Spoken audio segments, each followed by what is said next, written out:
ketemu lagi sama Henry di Henry Auto. Oke, hari ini saya akan mereview mobil HR-V tipe ACVT tahun 2017. Yang saya mau kasih sharing di sini adalah bagaimana sih rasanya pakai mobil ini selama 4 tahun. Oke, kita lihat dari bagian depannya dulu.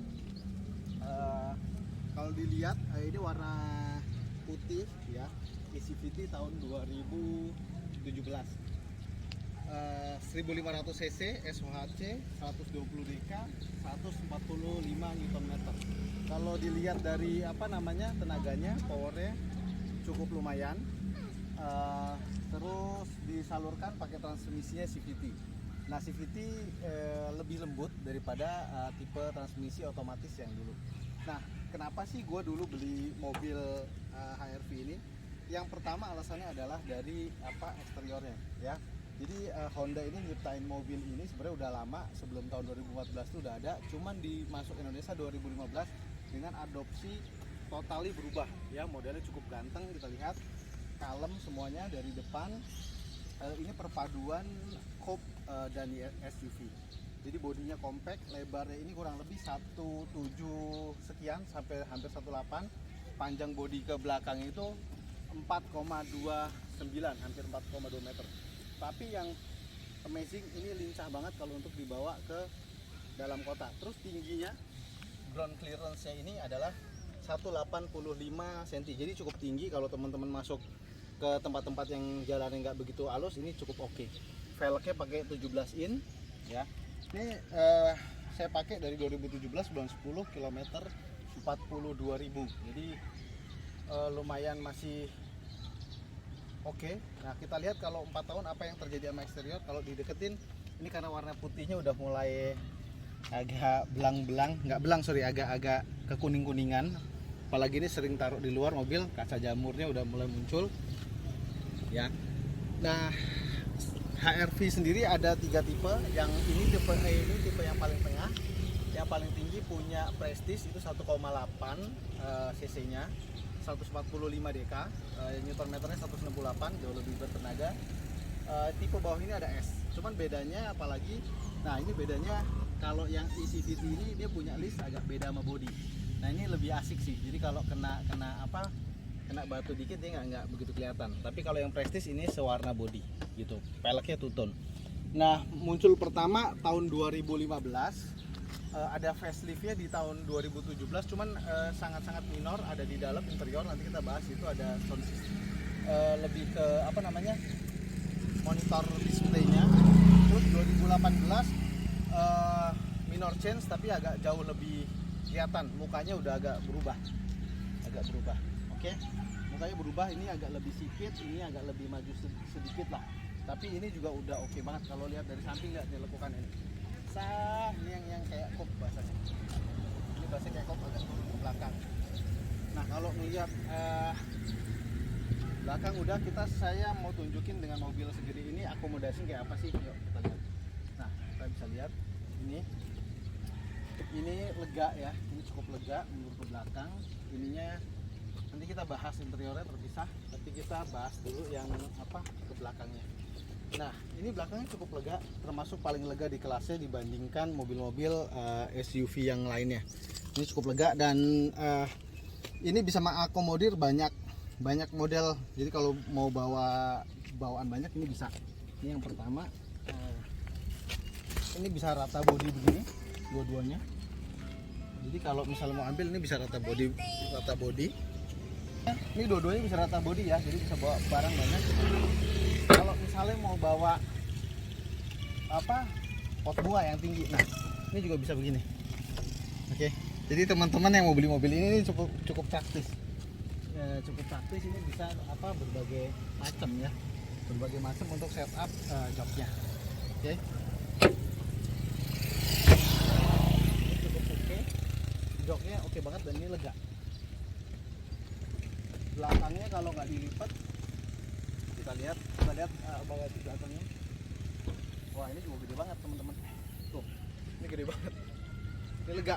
Nah, kalau orang masuk, lihat, nah, orang bisa masuk nih. Jadi kalau teman-teman ada teman yang mau nebeng kelebihan, bisa taruh sini. Oke, terus apa ya? Udah 4 tahun, apa yang rusak? Karet-karet ini udah mulai pada kendor. Ini ada karat-karat sedikit. Ini udah mulai karatan di 4 tahun. Oke. Oke, kita tutup. Nah, kita coba lihat isi mesinnya. Sebelum kita interior, kita buka mesinnya dulu. Oke. Kita lihat dulu. Ya. Nah, ini karetnya kalau 24 tahun begini. Ini 1500 iVTEC pakai transmisi CVT, jauh lebih halus. Kalau dipakai jauh lebih halus, penggerak roda depan. Rapi juga. Ini karena kotor aja ya, tapi tata letak mesinnya cukup rapi. Nah, apa sih yang diganti udah 4 tahun ini dari area mesin ini? Belum ada yang diganti kecuali aki. Ya, kecuali aki aja yang masalah.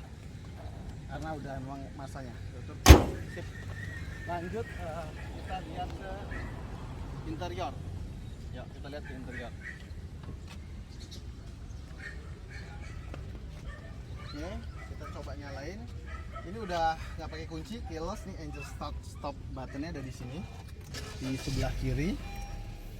Ya, ada sebelah kiri, dan AC-nya udah touchscreen. Nah, ini fitur yang oke. Parking brake-nya pakai jari, jadi bisa tarik begini. Ini ada brake hold, jadi kalau misalnya kita lagi naik ke mana, ke puncak macet-macet, nggak perlu banyak-banyak injek rem, cukup pakai ini, dia otomatis akan ngerem sendiri ya kalau berhenti. Terus ini ada apa lagi di setir, ada cruise control, ini ada pedal shift, ini buat atur volume ya, ini source buat ganti-ganti. Ini yang saya suka dari apa namanya, dari interior HR-V. Kita bisa lihat teman-teman, ini interiornya rapi, futuristik ya, warnanya hitam ya. Jadi enak banget. Kita bisa lihat ini kisi-kisi AC-nya ada 3, ada 5, AC-nya cukup dingin. Terus apalagi di sini ada tombol-tombolnya dari track, ini buat apa, kunci gitu ya. Nah, terus di 4 tahun ini apa aja yang rusak ya, atau ada mungkin perlu perbaikan? Yang pertama, ini apa, ininya kadang-kadang suka error. Ini kalau naik kadang-kadang berhenti sendiri gini, nggak bisa langsung udah motornya mungkin harus di check up. Lain itu rasanya interior nggak ada masalah lagi, ini juga udah keren, udah touchscreen semua AC-nya. Yang pertama keluar sama 2017 bedanya cuma di head unit monitor ini aja ya.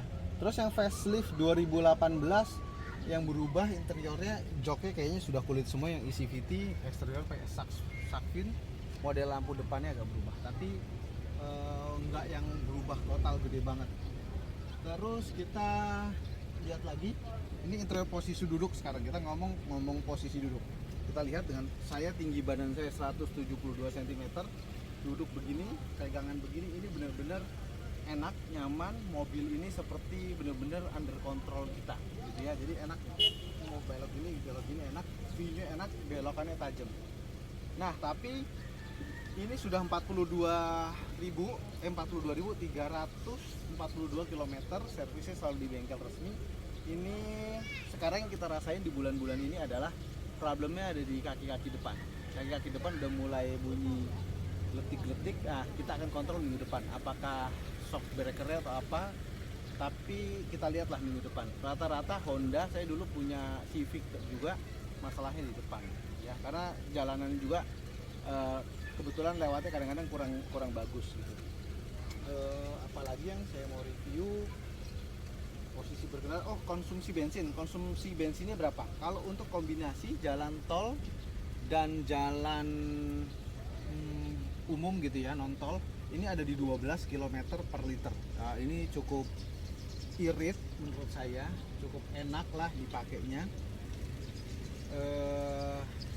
Oke, kita coba, abis ini kita coba muter, rasain. Terus apalagi untuk interior. Kalau interior kekedapannya kayak gimana? Ini kurang kedap kalau menurut saya, masih bunyinya masih berisik. Jadi ban itu ke dalamnya bunyinya masih berisik ya. Jadi teman-teman, sekali lagi kalau yang lagi nyari mobil HR-V CVT tahun 2016-2017, ini mungkin sekarang udah bisa ditebus kurang lebih harganya range ya 210 sampai 220 tergantung kondisi.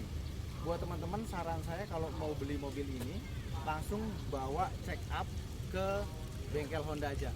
Kalau yang cukup detail check up-nya cuma ratusan ribu, saya nggak hafal tapi semua Honda bisa, jadi dicek semua kelistrikannya pernah banjir atau enggak segala macem gitu ya. Jadi teman-teman kurang lebih itu pengalamannya, kalau dipakai nggak ada masalah, 4 tahun nggak ada rewel.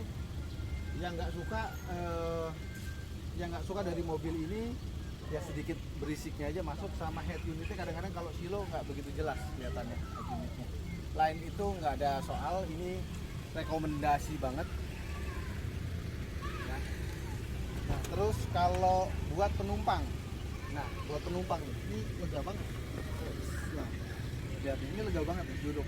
Nah tadi saya posisi mengendara saya 172 cm ya drivernya, ini saya juga 172, ini masih lapang, lihat nih jarak kakinya, kepalanya ke atas luar biasa, masih lapang. Ini ada armrest lah duduk, jadi kalau pakai driver pun masih nyaman, ini masih nyaman ya. Dengan untuk harga mungkin 200 juta sampai 220 juta tahun 2017 ini worth it. Tapi hati-hati milih yang bagus, mesin yang penting, bawa ke bengkel ya. Semuanya 4 tahun masih rapi, plafon masih oke, kulitnya masih bagus, masih seger lah, nggak ada masalah-masalah yang berarti muncul dari mobil ini ya. Karena ini mobil juga mobil operasional, sering bolak-balik, kebetulan istri saya yang pakai sehari-hari ya. Oh ya, tahu nggak kenapa ini rahasianya bisa jadi lebar jok kayak mobilnya kecil ini? Karena si Honda ini bagus banget, dia ngedesain tangki bensin ini tuh ada di bawah sini. Jadi kalau teman-teman lihat sini agak ngejendol, jadi tangki bensinnya di bawah sini ya, agak di bawah, di jok depan. Jadi ininya lapang, ini jadi lapang, sananya agak ngejendol. Jadi kalau orang supir biasanya naruh barang di bawah itu agak nggak bisa, karena itu buat tangki bensin. Oke teman-teman, segitu aja review saya dari Henry Auto soal HR-V eCVT tahun 2017. Kesimpulannya worth it buat dibeli, yang penting general check up dulu sebelum beli. Oke, thank you.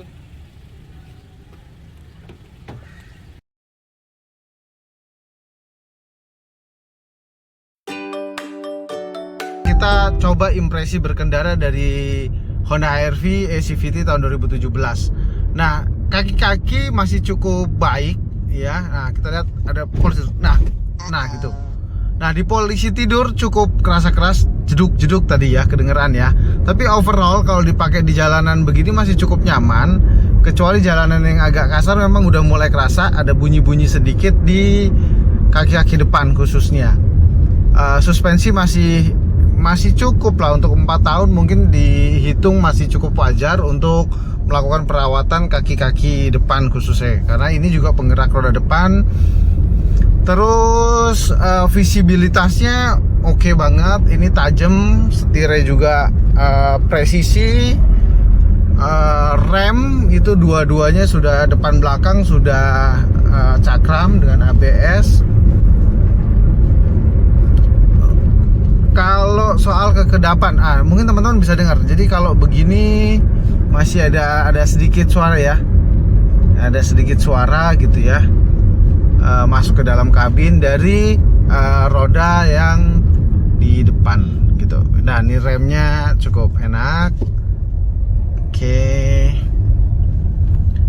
Terus akselerasinya gimana? Kita cobain akselerasi mesin ini. Nah kita coba ya. Oke,